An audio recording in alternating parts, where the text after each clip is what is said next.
My dear friends and professionalists, I am Uday Singh, advocate speaking. ನೀವೆಲ್ಲರೂ ಸಹ ನನ್ನ channel ಅನ್ನು ನೋಡ್ತಾ ಇದ್ದೀರಿ ಅಂತ ನಾನು ಅಂದ್ಕೊಂಡಿದ್ದೀನಿ.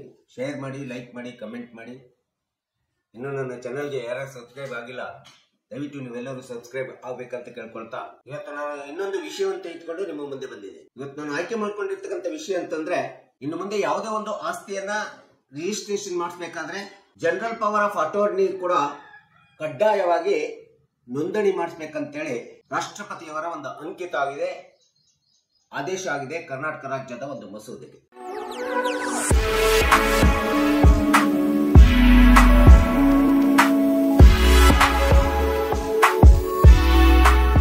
ಸೊ ರಾಜ್ಯದಲ್ಲಿ ಯಾವುದೇ ಭೂಮಿಯನ್ನು ನೋಂದಣಿ ಮಾಡಿಸಬೇಕಾದ್ರೆ ಒಂದು ವೇಳೆ ಜನರಲ್ ಪವರ್ ಆಫ್ ಅಟಾರ್ನಿ ಮೂಲಕ ಮಾಡಿಸ್ತೀರಿ ಅಂತಂದ್ರೆ ಆ ಜನರಲ್ ಪವರ್ ಆಫ್ ಅಟಾರ್ನಿಯನ್ನ ನೋಂದಣಿ ಮಾಡಿಸಿ ಜಿಪಿಯನ್ನ ಕಡ್ಡಾಯವಾಗಿ ನೋಂದಣಿ ಮಾಡಿಸಬೇಕು.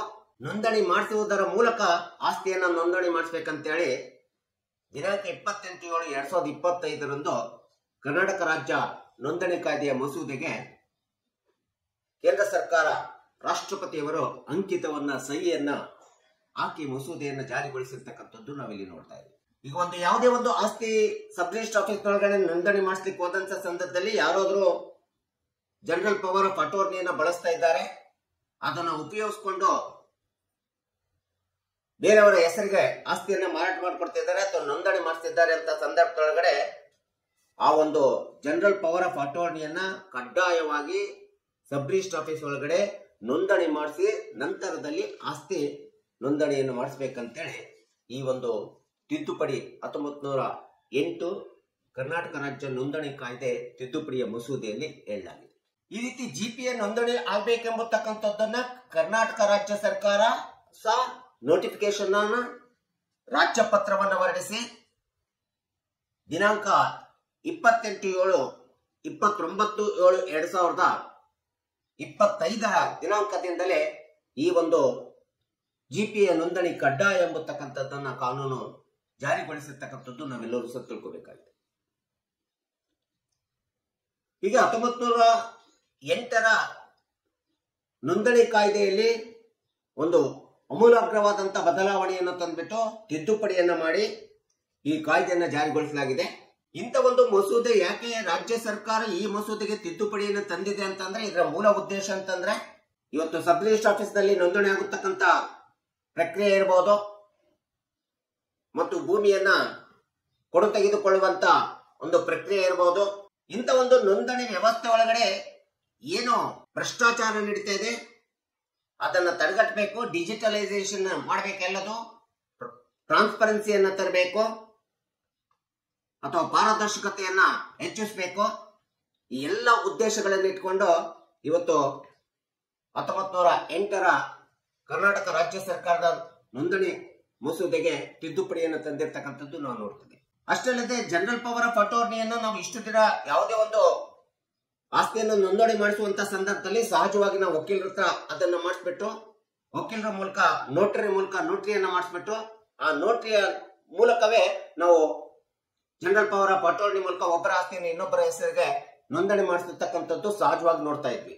ಆದ್ರೆ ಈ ಒಂದು ಕಾಯ್ದೆ, ಈ ಒಂದು ಮಸೂದೆ ಜಾರಿಗೊಂಡಂತ ದಿನಾಂಕದಿಂದ ಇನ್ನು ಮುಂದೆ ಜನರಲ್ ಪವರ್ ಆಫ್ ಅಟಾರ್ನಿ ಮೂಲಕ ಬಳಸಿಬಿಟ್ಟು ನೀವೇನಾದ್ರೂ ಆಸ್ತಿಯನ್ನು ನೋಂದಣಿ ಮಾಡಿಸ್ತೀರಿ ಅಂತಂದ್ರೆ ಅದಕ್ಕಿಂತ ಮುಂಚಿತವಾಗಿ ಜಿಪಿಎನ್ನ ಕಡ್ಡಾಯವಾಗಿ ಸಬ್ ರಿಜಿಸ್ಟರ್ ಆಫೀಸ್ ನಲ್ಲಿ ನೋಂದಣಿ ಮಾಡಿಸ್ಬೇಕಂತೇಳಿ ಈ ಒಂದು ಶಾಸನ ಕಾನೂನು ಕಾಯ್ದೆ ಹೇಳ್ತಕ್ಕಂಥದ್ದು ನಾವು ನೋಡ್ತಾ ಇದ್ದೀವಿ. ಇದು ಯಾಕೆ ಅಂತಂದ್ರೆ ಜನರಲ್ ಪವರ್ ಆಫ್ ಅಟಾರ್ನಿ ಮೂಲಕ ನೀವು ಆಸ್ತಿ ನೋಂದಣಿ ಮಾಡಿಸುವಂತ ಸಂದರ್ಭದೊಳಗಡೆ ಇದನ್ನ ಕಡ್ಡಾಯಗೊಳಿಸಿದ್ರೆ ಜಿಪಿಎ ಹೋಲ್ಡರ್ ಬದುಕಿದ್ದಾನೋ ಇಲ್ಲವೋ ಎಂಬತಕ್ಕಂಥದ್ರ ಒಂದು ಪುರಾವೆ ದಾಖಲೆ ಆಗ್ತದೆ ಮತ್ತು ಅಂತ ಒಂದು ಜಿಪಿಎ ಹೋಲ್ಡರ್ ಖಚಿತಪಡಿಸಿಕೊಳ್ಳಲು ಸಹ ಇದು ಒಂದು ಅತಿ ಪ್ರಮುಖವಾದಂತಹ ದಾಖಲೆ ಆಗ್ತದೆ ಅಂತೇಳಿ ಈ ಒಂದು ಜಿಪಿಎ ನೋಂದಣಿ ಕಡ್ಡಾಯ ಮಾಡಿರ್ತಕ್ಕಂಥದ್ದು ನಾವು ನೋಡ್ತಾ ಇದ್ದೀವಿ.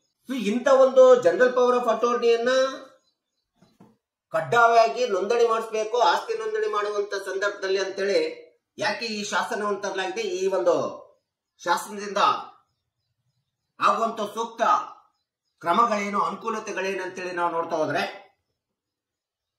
ಮೊಟ್ಟ ಮೊದಲನೇದಾಗಿ ಮಧ್ಯವರ್ತಿಗಳು ಜನರಲ್ ಪವರ್ ಆಫ್ ಅಟಾರ್ನಿ ಮೂಲಕ ಯಾವುದೋ ಆಸ್ತಿಯನ್ನ ತಮ್ಮ ಹೆಸರಿಗೆ ಅಥವಾ ಇನ್ಯಾರ್ದು ಹೆಸರಿಗೆ ಮಾಡ್ಕೊಂಡ್ಬಿಟ್ಟು ಅದನ್ನ ಮೋಸದಿಂದ, ವಂಚನೆಯಿಂದ ಅಥವಾ ಹೆಚ್ಚಿನ ಕಡಿಮೆ ರೇಟಿಗೆ ಆಸ್ತಿಯನ್ನು ಬರ್ಸ್ಕೊಂಡ್ಬಿಟ್ಟು ತಾವೇ ಮಾಲೀಕರು ಅಂತ ಹೇಳ್ಬಿಟ್ಟು ಕಮಿಷನ್ ಅನ್ನ ಪಡ್ಕೊಂಡು ಹೆಚ್ಚಿನ ರೇಟಿಗೆ ಇನ್ನೊಬ್ಬರಿಗೆ ಮಾರಾಟ ಮಾಡತಕ್ಕಂತ ಒಂದು ಮಧ್ಯವರ್ತಿಗಳ ಹಾವಳಿ ಏನಿದೆ, ಆ ಮಧ್ಯವರ್ತಿಗಳ ಹಾವಳಿಯನ್ನ ಈ ಒಂದು ಜಿಪಿಎ ಕಡ್ಡಾಯವಾಗಿ ನೋಂದಣಿ ಮಾಡಿಸುವುದರ ಮೂಲಕ ತಡೆಗಟ್ಟಲಿಕ್ಕೆ ಸಾಧ್ಯ ಆಗ್ತದೆ. ಇದು ಒಂದು ಅತಿ ಪ್ರಮುಖವಾದಂತ ಅಂಶ. ಇನ್ನು ಎರಡನೇ ಒಂದು ಅತಿ ಪ್ರಮುಖವಾದಂತ ಅಂಶ ಅಂತಂದ್ರೆ, ಅಕ್ರಮವಾಗಿ ಯಾವುದೇ ಒಂದು ಆಸ್ತಿಯನ್ನ ವರ್ಗಾವಣೆ ಮಾಡತಕ್ಕಂಥದ್ದನ್ನ ತಡೆಗಟ್ಟಲಿಕ್ಕೆ, ಕಡಿವಾಣ ಹಾಕ್ಲಿಕ್ಕೆ ಜನರಲ್ ಪವರ್ ಆಫ್ ಅಥಾರಿಟಿ ನೋಂದಣಿ ಕಡ್ಡಾಯ ತುಂಬಾ ಅವಶ್ಯಕವಾಗಿರ್ತದೆ. ಇನ್ನು ಮೂರನೇ ಒಂದು ಅಂಶ ಅಂತಂದ್ರೆ, ಇವತ್ತಿನ ದಿನಗಳಲ್ಲಿ ಭೂ ಕಬಳಿಕೆ ತುಂಬಾ ಆಗ್ತಾ ಇದೆ. ಇಂಥ ಒಂದು ಭೂ ಕಬಳಿಕೆಯನ್ನ ಮಾಡುವಂತ ಪ್ರಕರಣಗಳೇನಿದ್ದಾವೆ ಅಂತ ಪ್ರಕರಣಗಳನ್ನ ತಡೆಗಟ್ಟಲಿಕ್ಕೆ ಜನರಲ್ ಪವರ್ ಆಫ್ ಅಥಾರಿಟಿಯನ್ನ ಕಡ್ಡಾಯವಾಗಿ ನೋಂದಣಿ ಮಾಡಿಸಬೇಕು. ಇದು ಒಂದು ಅನುಕೂಲವಾದಂತ ಅಂಶ ಅಂತ ಹೇಳಿ ಹೇಳ್ಬೇಕಾಗುತ್ತೆ. ಇನ್ನು ಒತ್ತುವರಿ ಪ್ರಕರಣಗಳು ಬಹಳಷ್ಟು ಭೂ ಕಂದಾಯ ಇಲಾಖೆ ಒಳಗಡೆ ನಡೀತಾ ಇರ್ತವೆ. ಇಂಥ ಒಂದು ಒತ್ತುವರಿ ಪ್ರಕರಣಗಳು ಕಂದಾಯ ಇಲಾಖೆ ಒಳಗಡೆ ಪ್ರಕರಣ ದಾಖಲಾಗ್ತಿರ್ತವೆ. ಇಂಥ ಒತ್ತುವರಿ ಪ್ರಕರಣಗಳನ್ನ ತಡೆಗಟ್ಟಬೇಕಂತಂದ್ರೆ, ಯಾವುದೇ ಭೂಮಿಯನ್ನ ರಿಜಿಸ್ಟ್ರೇಷನ್ ಮಾಡಿಸಬೇಕಾದ್ರೆ ಜನರಲ್ ಪವರ್ ಆಫ್ ಅಥಾರಿಟಿ ಬಳಸಿ ಮಾಡ್ತಾರೆ ಅಂತಂದ್ರೆ, ಅದನ್ನ ಕಡ್ಡಾಯವಾಗಿ ಜಿಪಿಎನ್ನ ನೋಂದಣಿ ಮಾಡಿಸತಕ್ಕಂಥದ್ದು ಸಹ ಅವಶ್ಯಕ. ಈ ಒಂದು ಕ್ರಮ ತುಂಬಾ ಅನುಕೂಲ ಆಗ್ತದೆ. ಸೊ ಈ ಎಲ್ಲ ಒಂದು ಸೂಕ್ತ ಕ್ರಮಗಳನ್ನ ತಂದ್ಬಿಟ್ಟು ಇಡೀ ಒಂದು ಭೂ ಕಂದಾಯ ಇಲಾಖೆ ಒಳಗಡೆ ಬರ್ತಕ್ಕಂಥ, ರೆವಿನ್ಯೂ ಇಲಾಖೆ ಬರ್ತಕ್ಕಂಥ ಅಥವಾ ಸಬ್ ರಿಜಿಸ್ಟರ್ ಆಫೀಸ್ನಲ್ಲಿ ಬರ್ತಕ್ಕಂಥ ಆಸ್ತಿ ನೋಂದಣಿ ಇರಬಹುದು, ರೆವಿನ್ಯೂ ಇಲಾಖೆಯಲ್ಲಿ ಬರ್ತಕ್ಕಂಥ ಆಸ್ತಿ ವರ್ಗಾವಣೆ ಇರಬಹುದು, ಈ ಎಲ್ಲ ದಾಖಲೆಗಳಲ್ಲಿ, ಈ ಎಲ್ಲ ಪ್ರಕ್ರಿಯೆಗಳಲ್ಲಿ ಒಂದು ಡಿಜಿಟಲೈಸೇಷನ್, ಸಂಪೂರ್ಣ ಡಿಜಿಟಲೈಸೇಷನ್ ಆಗಬೇಕು. ಈ ರೆವಿನ್ಯೂ ಕೋರ್ಟ್ ಸರ್ವಿಸು, ಈ ರೆವಿನ್ಯೂ ಸರ್ವಿಸ್ ನಿರ್ಮಾಣ ಆಗಬೇಕು. ಮತ್ತು ಇಡೀ ಒಂದು ಆಸ್ತಿ ನೋಂದಣಿ ಒಳಗಡೆ ಒಂದು ಪಾರದರ್ಶಕತೆಯನ್ನ, ಟ್ರಾನ್ಸ್ಪರೆನ್ಸಿಯನ್ನ ತರಬೇಕು, ಹೆಚ್ಚಿಸಬೇಕು ಎಂಬತಕ್ಕಂಥ ಹಿನ್ನೆಲೆಯನ್ನು ಇಟ್ಕೊಂಡು ಕರ್ನಾಟಕ ರಾಜ್ಯ ಸರ್ಕಾರ 1908ರ ನೋಂದಣಿ ಕಾಯ್ದೆಯ ಮಸೂದೆಗೆ ತಿದ್ದುಪಡಿ ತಂದ್ಬಿಟ್ಟು ಅದನ್ನ ಕೇಂದ್ರ ಸರ್ಕಾರಕ್ಕೆ ಅಂಕಿತಕ್ಕೋಸ್ಕರ, ಒಪ್ಪಿಗೆಗೋಸ್ಕರ ಕಳಿಸ್ಕೊಟ್ಟಿದ್ರು. ರಾಷ್ಟ್ರಪತಿಯವರು, ಕೇಂದ್ರ ಸರ್ಕಾರದ ಸನ್ಮಾನ್ಯ ರಾಷ್ಟ್ರಪತಿಯವರು 28/7/2025ರಂದು ಈ ಒಂದು ಕರ್ನಾಟಕ ರಾಜ್ಯ ಸರ್ಕಾರದ ನೋಂದಣಿ ಕಾಯ್ದೆಯ ಮಸೂದೆಗೆ ಒಂದು ಅಂಕಿತವನ್ನು ಹಾಕ್ಬಿಟ್ಟು ಇದನ್ನ 29/7/2025ರ ದಿನಾಂಕದಿಂದಲೇ ಜಾರಿಗೊಳಿಸಬೇಕಂತೇಳಿ ಕರ್ನಾಟಕ ರಾಜ್ಯ ಸರ್ಕಾರ ರಾಜ್ಯಪತ್ರವನ್ನು ಹೊರಡಿಸಿದೆ, ನೋಟಿಫಿಕೇಶನ್ ಹೊರಡಿಸಿದೆ. ಇನ್ನು ಮುಂದೆ ಯಾವುದೇ ಒಂದು ಕಕ್ಷಿದಾರರು ಅಥವಾ ಖರೀದಿದಾರರು, ಮಾರಾಟಗಾರರು ಏನಾದರೂ ತಮ್ಮ ಆಸ್ತಿಯನ್ನ ಜನರಲ್ ಪವರ್ ಆಫ್ ಅಥಾರಿಟಿ ಮೂಲಕ ಕೊಟ್ಬಿಟ್ಟು, ಆ ಒಂದು ಜನರಲ್ ಪವರ್ ಆಫ್ ಅಥಾರಿಟಿ ಮೂಲಕ ನೀವೇನಾದ್ರೂ ಆಸ್ತಿ ನೋಂದಣಿ ಮಾಡ್ತೀರಿ ಅಥವಾ ಆಸ್ತಿನ ಬೇರೆಯವರಿಗೆ ಮಾರಾಟ ಮಾಡ್ತೀರಿ ಅಥವಾ ವರ್ಗಾವಣೆ ಮಾಡ್ಲಿಕ್ಕೆ ಪ್ರಯತ್ನ ಮಾಡ್ತೀರಿ ಅಂತಂದ್ರೆ, ಅಂತ ಸಂದರ್ಭದಲ್ಲಿ ನೀವು ಭೂಮಿಯನ್ನ, ಆಸ್ತಿಯನ್ನ ನೋಂದಣಿ ಮಾಡುವುದಕ್ಕಿಂತ ಮುಂಚಿತವಾಗಿ ಜನರಲ್ ಪವರ್ ಆಫ್ ಅಥಾರಿಟಿಯನ್ನ ಸಬ್ ರಿಜಿಸ್ಟರ್ ಆಫೀಸ್ ಒಳಗಡೆ 1998 ರಿಜಿಸ್ಟ್ರೇಷನ್ ಆಕ್ಟ್ ಪ್ರಕಾರ ಅದನ್ನ ಕಡ್ಡಾಯವಾಗಿ ನೋಂದಣಿ ಮಾಡಿಸಬೇಕು.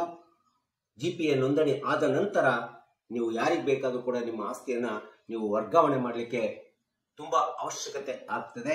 ಇದರಿಂದ ಭೂ ವರ್ಗಾವಣೆ ಒಳಗಡೆ ಒಂದು ಪಾರದರ್ಶಕತೆಯನ್ನ ತರಲಿಕ್ಕೆ ಅನುಕೂಲ ಆಗ್ತದೆ ಮತ್ತು ಇಡೀ ಒಂದು ಕಂದಾಯ ಇಲಾಖೆಯಲ್ಲಿ ಬರ್ತಕ್ಕಂಥ ಭೂ ದಾಖಲೆಗಳನ್ನೆಲ್ಲ ಡಿಜಿಟಲೈಸೇಷನ್ ಕೊಡಿಸಲಿಕ್ಕೆ ಅನುಕೂಲ ಆಗ್ತದೆ ಎಂಬತಕ್ಕಂಥ ಹಿನ್ನೆಲೆಯನ್ನು ಇಟ್ಕೊಂಡು ಈ ಒಂದು ಮಸೂದೆಯ ಜಾರಿಯ ಉದ್ದೇಶ ಆಗಿದೆ. ಸೊ ಹೀಗಾಗಿ ಇನ್ನು ಮುಂದೆ ನೀವೇನಾದ್ರೂ ಜಿಪಿಎ ಮೂಲಕ ಆಸ್ತಿ ವರ್ಗಾವಣೆ ಮಾಡ್ತೀರಿ ಅಂತಂದ್ರೆ ಈ ಒಂದು ಕಾನೂನು ಸೂಕ್ತವಾಗಿ ಜಾರಿಗೊಂಡಿದೆ ಎಂಬತಕ್ಕಂಥದ್ದು ಕಕ್ಷಿದಾರರು, ಸಾರ್ವಜನಿಕರು ಮತ್ತೆಲ್ಲರಿಗೂ ಸಹ ಗೊತ್ತಾಗಲಿ ಎಂಬತಕ್ಕಂಥ ಹಿನ್ನೆಲೆಯನ್ನು ಇಟ್ಕೊಂಡು ನಾನು ಈ ವಿಡಿಯೋನ ಮಾಡಿದ್ದೀನಿ. ದಯವಿಟ್ಟು ನನ್ನ ವಿಡಿಯೋ ಇಷ್ಟ ಆಗಿದ್ರೆ ಶೇರ್ ಮಾಡಿ, ಲೈಕ್ ಮಾಡಿ, ಕಮೆಂಟ್ ಮಾಡಿ ಮತ್ತು ನನ್ನ ಚಾನೆಲ್ಗೆ ಇನ್ನೂ ಯಾರ್ಯಾರು ಸಬ್ಸ್ಕ್ರೈಬ್ ಆಗಿಲ್ಲ ನೀವೆಲ್ಲರೂ ಸಬ್ಸ್ಕ್ರೈಬ್ ಆಗ್ಬೇಕಂತ ಕೇಳ್ಕೊಳ್ತಾ ಇವತ್ತಿನ ವಿಷಯಕ್ಕೆ ವಿರಾಮ ಹೇಳ್ತೀನಿ. ಇನ್ನೊಂದು ವಿಷಯ ಅಂತ ಇಟ್ಕೊಂಡು ನಿಮ್ಮ ಮುಂದೆ ಬರ್ತೀನಿ. ಜೈ ಹಿಂದ್, ಜೈ ಕರ್ನಾಟಕ.